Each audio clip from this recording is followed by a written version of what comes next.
Efendim, iktidardan ses yok ama bunu unutmayalım. Türkiye'de Kürtlerin nüfusu 30 milyon.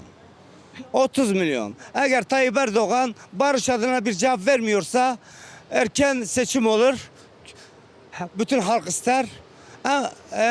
CHP olur. Yani Kürtlerin A şıkkı, B şıkkı, C şıkkı olmalı. Barışı AK Parti istemiyorsa CHP'den yaparız.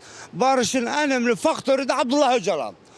Desinler ki Abdullah Öcalan cezaevinden çıkarsa barış olur. Yanıt gelmezse o zamanki faktörler de değişir desinler. Devlet barış sürecine adım atmalı.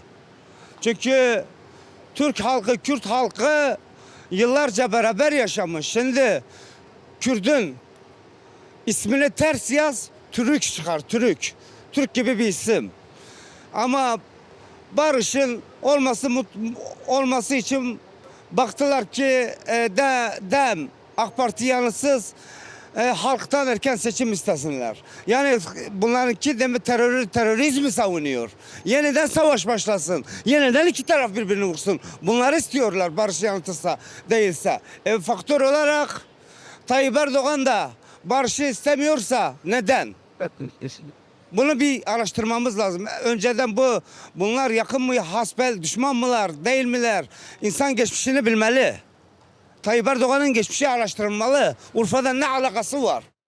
Abdullah Öcalan'dan özgür olmalı değil. Abdullah Öcalan'ın talimatlarından dışarı çıkmasınlar. Abdullah Öcalan barışı isterse barış olur, istemezse olmaz.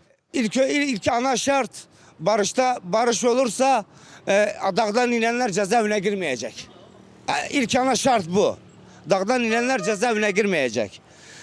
İkinci şart dağdan inenlerin mirasları. Barışın ana şartı devlet Kürtlerin mirasını versin. Türk, Kürt kardeştir diyorlar. Şimdi Tayyip Erdoğan'ın amacı nedir?